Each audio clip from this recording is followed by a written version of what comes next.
60 minutes after 6 o'clock on this Tuesday morning. Good morning to you wherever you are. It's now time for the headlines with your girl. She's not in pre-K. She's TK. Good morning, Tia. How are you? Good morning. Good morning. What's up, T to the K? She wears the smile of a woman who puts cereal first. Definitely. Of course. Cereal first, but I came with my hand on the phone because I was very curious to hear what people saying, right? Other than Sister Shireen on YouTube. Good morning, YouTubers. I have you right here with me. So Sister Shireen says she does the milk first, right? Okay. Everybody else overwhelmingly, it's cereal first. Cereal I'm going first, through. because I that's agree how with it's Dennis. supposed to be. But let me put Cereal. some variables in there, right? Because Dennis, if you're using, for example, Lasco, let's say Lasco, right? I have to mix out the Lasco first, then put in the cereal. Or, as I mentioned, if I'm using condensed milk TK, I have to mix it first, then put it in.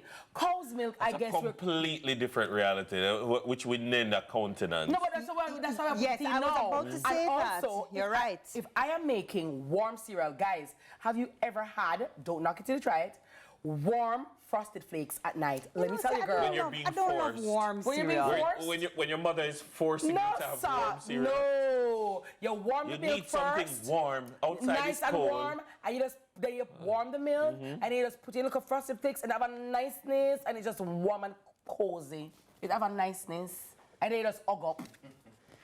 You know. I feel like we need to go to the That headlines. sounds like you're owning your trauma. No, Dennis, it has a vibe. It has a vibe. Guys, Let's warm talk about frosted it. flakes. Don't knock it till you try. Dennis, you're Let's just talk rough. about Yeah.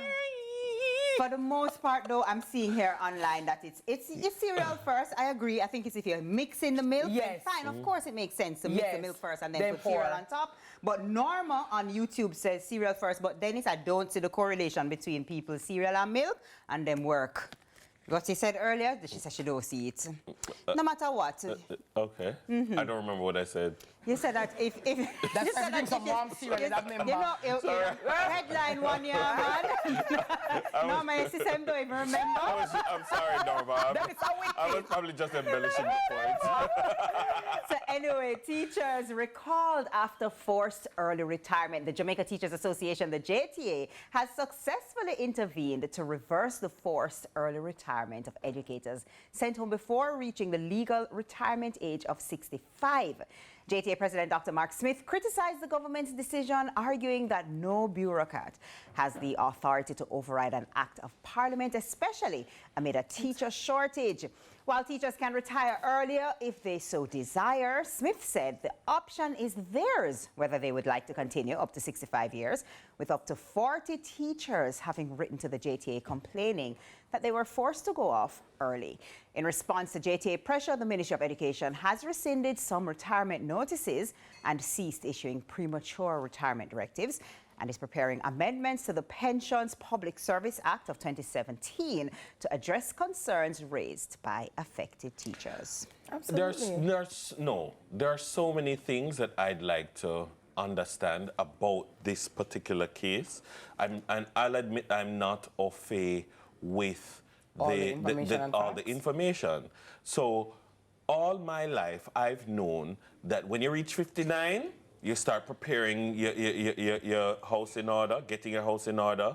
You send off your documents to the ministry, etc., etc., make your etc. exit. Because you're preparing for your exit, and on your 60th birthday, you get one letter with we wish you happy birthday and thank you for your service, and that means your time is up. So for me, in terms of what I've always known, early retirement happens when you have maybe vacation leave or sometimes a leave that you didn't take, and you take it before your 60th birthday. Now, if it is that now we're moving into an era of 65 is retirement age, and you can work up to 65. Yes. I mean, I know, there are still a lot of professions. It's still 60. Oh, I know of 65. Me too. It's I know still very much 65. 60. Yeah, I know 65. And there's nobody at 65 talking about early retirement. And so, but what happened, what my question is, so when we say you're forced to leave, is it that you get the usual letter that everybody else gets? No, it sounds to me like forced means they've asked you to leave, or they're telling you to leave before your time has come to So an end. what happens to everybody else, though? What is the standard, criteria? Why what some? is the standard protocol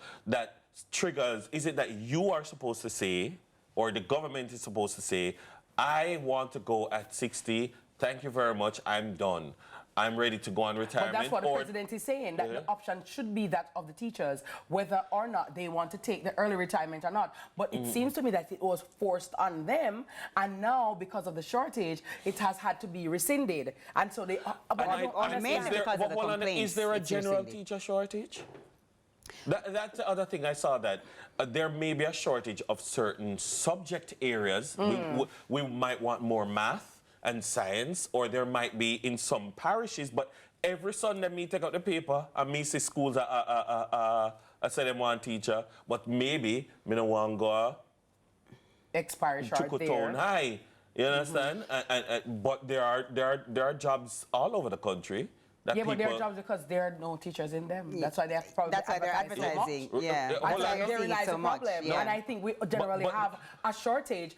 My thing about Because it is teachers go away. we have long been complaining about that. How many teachers graduate from Micah, Shortwood, Bethlehem, all over, and they don't become teachers? Therein lies the So problem. we're producing them, but they're not staying, or they're not going into the they're teaching choosing jobs. not to go into the teaching profession. But that is why, Dennis, that is the rub with this kind of forced retirement, because there is that perennial shortage, and then you're forcing people to resign or to retire or take early retirement, and now you have to be calling them back into the fold. But so I don't understand that. It seems to me that the cart was put before the horse, and I don't understand why. So as Dennis is saying, I would like to hear the rationale that the ministry has as to why that step was even taken in the first place. I want more information on the particular case and how it was challenged, or how it played itself out. Because the truth is that there are many teachers who retire long time, and good morning to them. Even if my mother retired 15 years ago, and she still serves in her primary school. She volunteers very happily in her primary school. She goes back and she used to mark PEP. Well, something is wrong. Something is wrong. There's an issue. But I'm just saying, I would like to know there is something what would have caused it.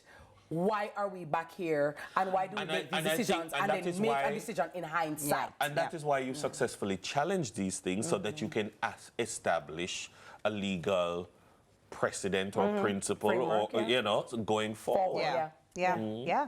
All right, next up, declining sperm quality among Jamaican men sparks concern. Reports from the Jamaica Fertility Clinic reveal a significant decline in sperm quality among young, healthy men, reflecting a global trend. According to fertility specialist Dr. Kamali Carroll, only 1 or 2 out of every 10 screened donors meet the criteria for sperm donation, with poor quality linked to factors such as obesity, diet, and environmental toxins. With an increasing demand for donor sperm, the clinic offers incentives ranging from $10,000 to $15,000 per donation. Dr. Carroll notes that nearly half of infertility cases are attributed to male factors, including low sperm count and impaired sperm motility, while a third of couples seeking treatment at the clinic rely on donor sperm to conceive. There are so many things going on in that story. So first of all, the first point I would make is that I'm questioning the conclusion that the story comes to based on the methodology. So it's not that there was a study done and a survey done in the population, a broad spectrum which is representative of the population. So I don't know that that sample is a representative sample from which you could extrapolate and make points, because you definitely can extrapolate and make points based on those persons that you would have but it's a small sample is what you're saying. Here the point I'm making, that based on the people who come to donate, and it might be that, for instance, I can say that in my years of living as an adult male, I've never heard of any friend of mine say, yo, I'm going to donate some sperm.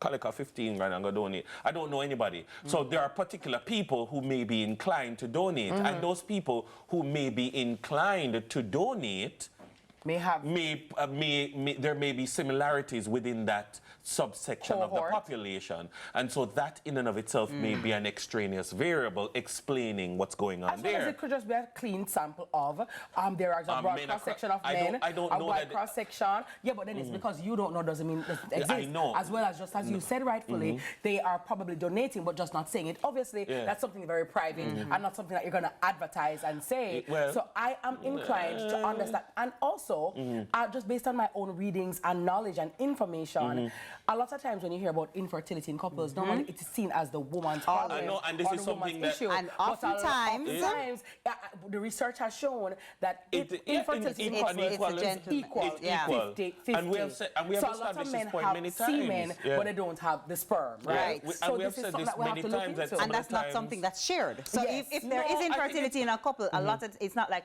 the woman is going to say, well, it's him, you know, him nah. Yeah. Not oftentimes it's just, oh, we're having challenges having a baby. Yeah, and so we don't. I think more and more people, the more and more we have these conversations, is the more people are knowing that that is A sometimes the issue. possibility, Yeah. and that is why men have to also take their health into consideration because The gone are smoking and the drinking and the diet partying and the and type of and, food. and, You and know, also cup soup every day. And also, remember, back in the day, you know, a big belly was seen as something admirable. It was seen as something really to Yeah. be, you know, Yeah, yeah, yeah. envied. Yeah. But we're now finding out that a big stomach can be indicative of a lot of problems. Not that, by the way, if you have a six-pack or a flat belly, That means can't you're be you healthy. too. Yeah, You yeah, understand? yeah. But, you know, it's a possibility. So if it is that you're having an issue, you have to look at both parties. Yeah. Yeah. But that's what I have for you this morning, and I'll see you again at 7 a.m. That was a quickie. All right.